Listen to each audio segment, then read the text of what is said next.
Hi, I'm Darren Peppard. Welcome to the Leaning into Leadership podcast, the podcast dedicated to today's hardworking leader.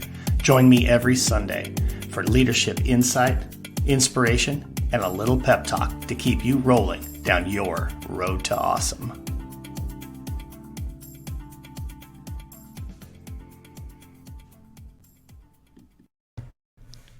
All right, so I got to tell you, I'm super pumped up about this particular episode.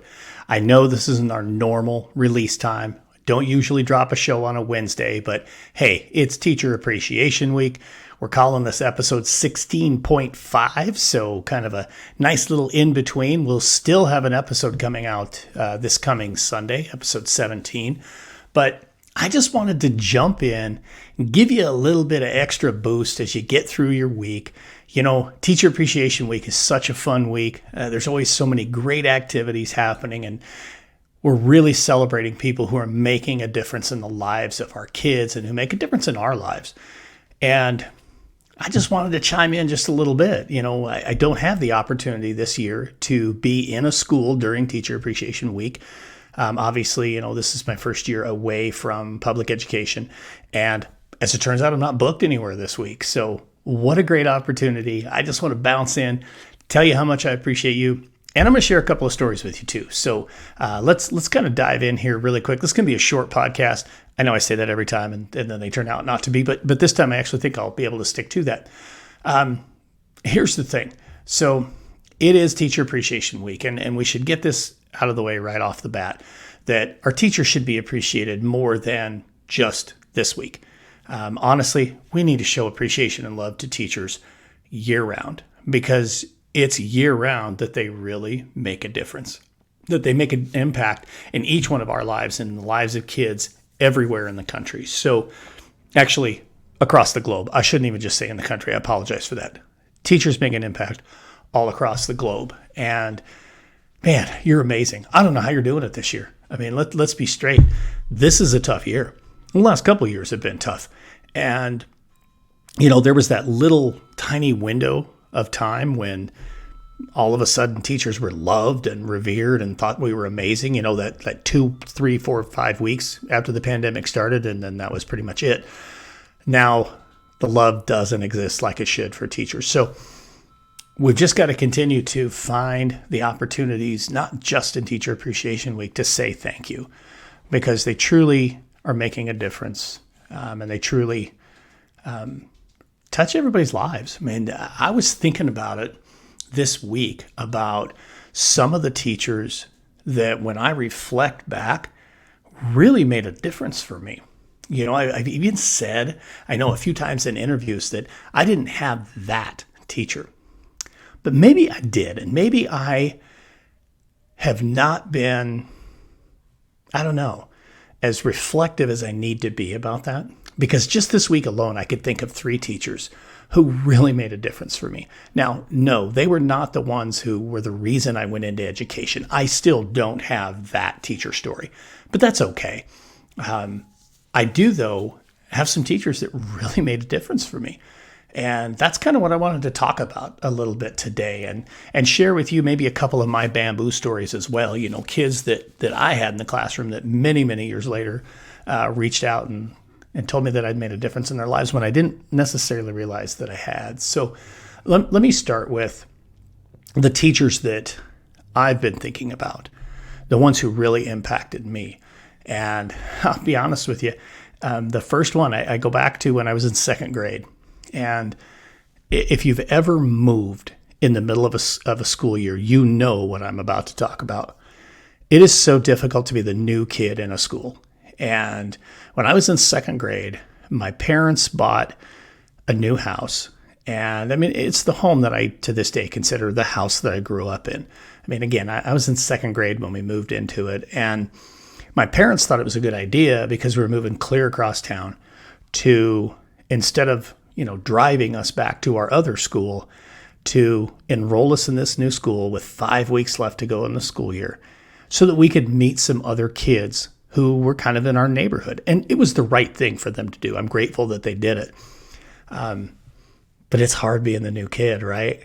And being the new kid, I had as my second grade teacher a woman named Mrs. Adele. And I will tell you, I will forever be grateful for her, because even in just those 5 weeks, she did such a great job. And I know she was intentional about it, looking back, on making sure that I felt welcomed, that I felt included, that I was seen and I was heard and I was loved in her classroom. I mean, with 5 weeks left in the school year, I mean, she could have let me fall through the cracks, but she didn't do that. And I'll always be grateful for her.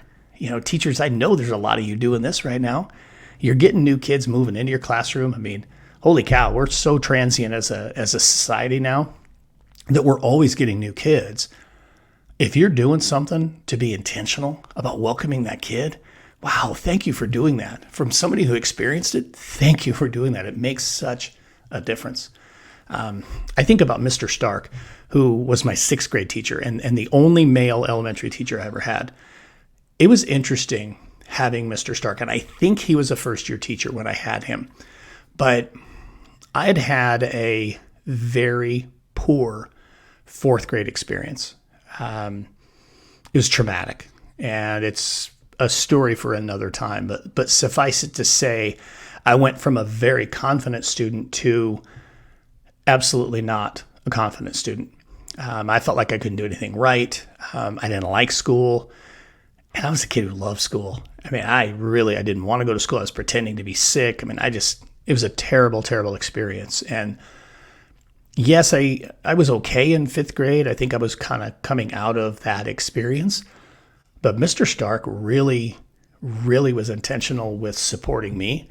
And man, I learned to love learning again because of him. He made a true difference for me. And, you know, I think back on that quite a bit. And I know I probably never told him thank you. And I highly doubt that Mr. Stark is listening to my podcast. But if you are, thank you, because you made a difference for me. The 3rd teacher I want to tell you about was my 8th grade history teacher.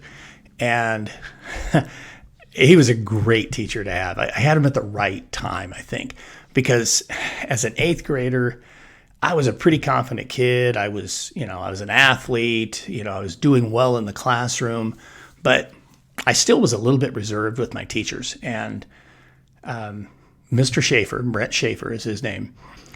Mr. Schaefer was really the first person that I kind of learned that it's okay to have a kind of a bit of a relationship, a friendship with your teachers. We talk about it all the time now, that building relationships is the most important thing we can do in the classroom. And he was the one that first modeled that for me. And here's an ironic twist for you. When I was in college, I was coaching an elementary school basketball team. It's actually the elementary school that I went to, Pineview Elementary. And I had Brent Schaefer's son on my basketball team, and I got to coach him, which was great because Mr. Schaefer had coached me, and it was really cool to kind of see that all come back around. It's those stories, folks, that make the difference for us. People who've never been an educator don't get it. I mean, they just don't, and it's not their fault. But until you're around kids like we are as educators, you don't get the impact you make and the relationships you build and the things that you see each and every day. I mean, every day you have the opportunity to see something that will bring you to tears because of laughter and something that will bring you to tears because of how sad or how devastating it is. That doesn't happen in most jobs. It really doesn't, because education is not a job, and you can say it's a calling. I appreciate that. I think it's right. Some people will, I guess, joke about that. But it truly is a calling. It truly is. It's who you are. It's such a big part of who you are. And you put your heart and your soul into it. I remember a conversation I had with the husband of a teacher that I used to work with, somebody who truly was a really, really good friend. And her husband's a really good guy. And I remember him telling me over a drink at the end of a school year once how what he saw in his wife when she would come home from work, and she worked with a lot of really high at-risk students, In fact, she's one of the most brilliant at-risk teachers I've ever been around. So, Christy, if you're listening, you rock. But her husband said to me, Darren, when I go to work, I know what the product that I've produced at the end of the day is. He's like, Christy comes home.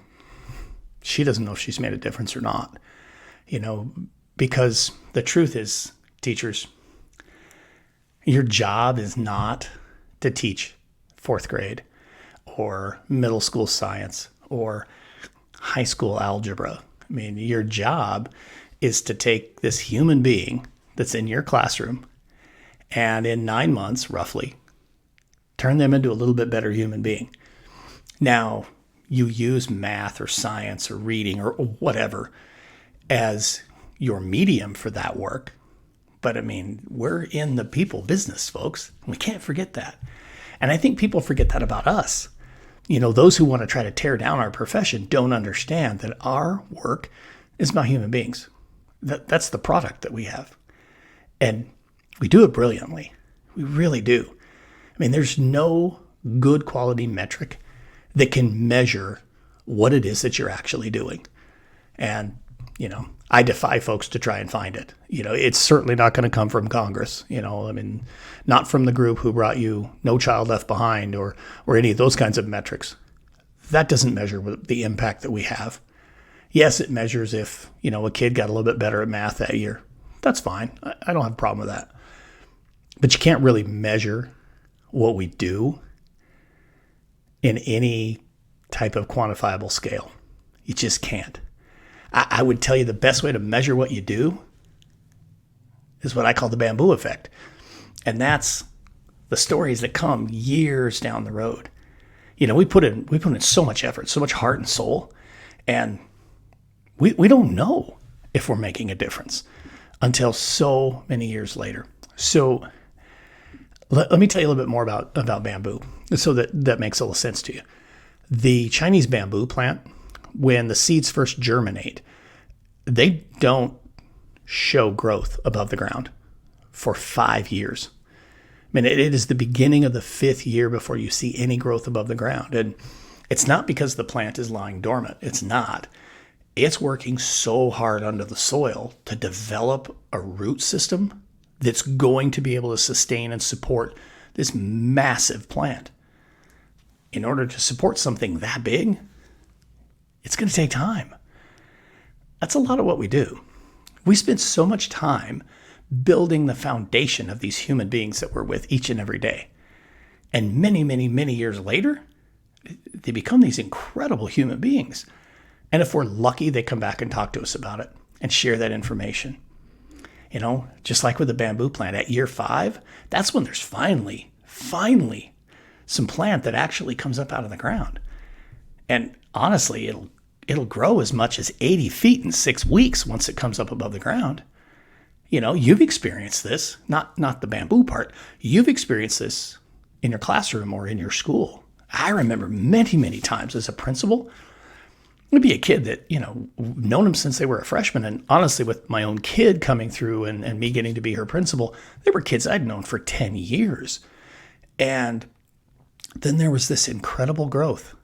And you don't see it, and you don't see it, and all of a sudden, there's something, and you see it in this kid, and you're like, oh my gosh, where did this growth come from? I mean, those are those bamboo moments, when not just the light bulb moment where the kid gets it, and you're like, yeah, boom, he got it. Those are great. But those moments when, holy cow, look at all the growth from that kid. I'm so proud of him, and not even necessarily academic growth or physical growth, but just intellectual and emotional, just the growth that you can see and how they interact, how they carry themselves. And that so much of that comes from the work that's been done in education with that kid. Now, I'm not slighting their parents. Their parents certainly have an impact there, but we know we have an impact there too. And it's those moments when we're really proud. Some of the other bamboo moments are those stories when years later you hear from a kid that you had in the classroom or that was in your building when you were a principal or something like that. And they share something that you probably never thought of, but they tell you about how much it impacted them. A few weeks ago, I was at the memorial service for a teacher that I never worked in the same building with, but we ran in the same circles. We played softball together. We umpired together. We played basketball together, all kinds of stuff. And always considered him a colleague. And until I was at his service, I guess I didn't necessarily realize how much I looked up to him and how much I appreciated him for what he did and what he stood for. But it was incredible to listen to the stories of some of his former students. And after the service, a former student of mine came over and he shook my hand and kind of gave me a hug and said, you know, that gentleman made a difference in my life. And he said, and so did you, Mr. Peppard. What you did for me, I can't even put into words. So thank you. I remember as I left the service, and I didn't spend as much time visiting with that young man as I should have, and honestly, as much as I wanted to. And I reflected back on that, honestly, as I was driving back to the airport. And I messaged him and told him, you know, hey, Mike, I'm sorry, I should have spent more time talking to you. And he said, no, I don't know that I was in the mood to talk a lot either. I just really wanted to let you know how much you meant to me.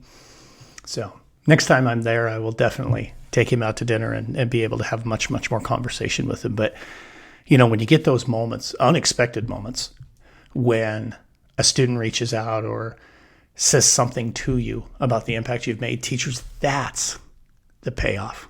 That's the appreciation, right? I mean, the water bottles and the cakes and the luncheons and all that kind of stuff, those are cool. But real appreciation, at least from my perspective, was always when you got those genuine, heartfelt, authentic thank yous. Another quick bamboo story for you.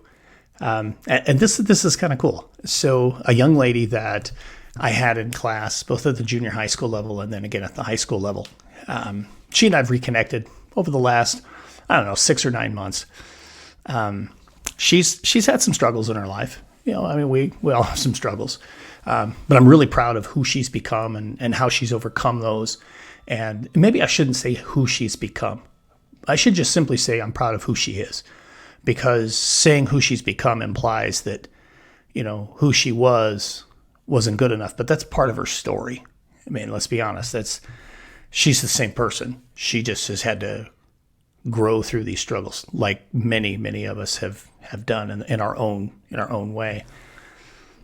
But anyway, she and I have interacted a few times. I got a chance to listen to her on a podcast, which just filled my heart with joy, honestly, just to listen to her voice and remember her as an 8th grader, remember her as a sophomore, junior, whichever year it was that I had her in the classroom. And I had her older brother in class. I had her younger sister on my basketball team. I never had her younger sister in the classroom, but interestingly, her younger sister reached out to me because of a conversation that the two of them had about how I had reconnected with the older sister.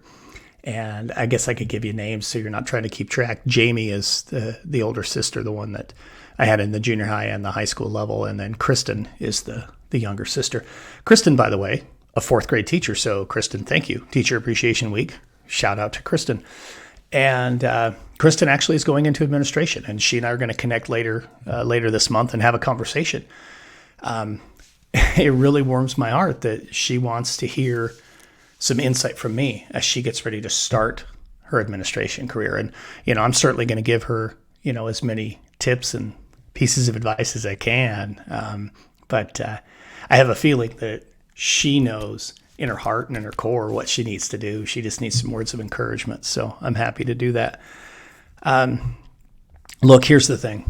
I told you this wasn't going to be a long podcast, and I'm gonna stick to that. So I just want to say thank you. That's the point of my rambling today is thank you. You know, teachers, thank you for the late nights that you put in, for being a surrogate parent, for coaching kids in their sports and sponsoring their activities, and, you know, for sacrificing your time from your loved ones to be there for a kid who needs your heart so very much. You know, thank you for attending dance recitals and band concerts and science nights and swim meets and tennis matches, all of those things, that you go to that, people are like, why is Mr. Peppard here? Well, came here to cheer on one of his kids. Thank you for doing that, because I know you do it. You do it more than I did. I know that, and I appreciate that from you. Thank you for putting up with angry parents, for putting up with below average pay. Thank you for putting up with buildings that maybe have terrible heat or let's just say less than standard air conditioning. Thanks for going out for recess duty in weather that honestly the average sane person would say, nope, that's a hard pass. Not going to do it. Thanks for holding kids' hands, giving them a hug. Thanks for sharing kind words and being their lighthouse, their cheerleader, their guidance counselor. Sometimes you're the only one in their life that's going to hold them to a standard or that's going to provide a positive role model, and you're probably the only one at times who actually makes them accountable for their actions. Thank you for holding it together when at times you feel like folding. Thank you for loving your profession, especially in a time when others really want to try and tear it down. Thank you for loving your profession. We all need to do that. We all need to speak into the universe the positives and the values of being an educator and why it's important and why we make a difference. Thank you for doing that. Thank you for being a colleague, for being a mentor, for being a sounding board, for being a shoulder to cry on, and for being a voice of reason for those around you. I had so many great teachers around me as I was making my journey through my 11 years in the classroom, who were all of those things to me, who were the mentor, the colleague, the sounding board, the shoulder to cry on, and definitely the voice of reason. Honestly, folks, there are a million different things I could say thank you for. And as I was putting a list together today, I just finally had to tell myself, okay, just stop. Because what it comes down to is this. Thank you for being that teacher for someone. Not everybody can do what you do. And you do it for all the right reasons. So thank you for that. Teachers, I want you to know that I see you, I hear you, and I value you. I know that what you do makes a difference. And I'm proud to call you my colleagues. I'm proud to share this incredible profession with you. And I simply want to say thank you. I hope you have a Road to Awesome week. Thanks for listening in. Thank you for listening to the Leaning into Leadership podcast, brought to you by Road to Awesome. Don't forget, click subscribe, give a review, and share this with somebody who might also enjoy leaning into leadership.